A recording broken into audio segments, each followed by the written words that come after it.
Hello everyone.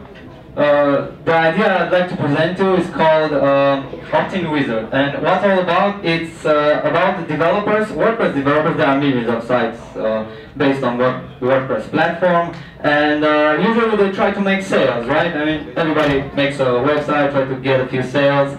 What if you have a good plugin that will convert prospects, visitors? So visitors spends in average 8 seconds for every website they serve. So what would be if you have a plugin that will convert your prospects into buyers or leads?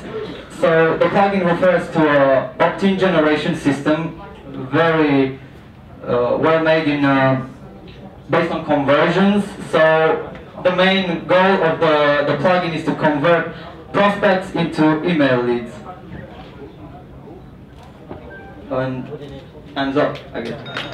All right, next speech.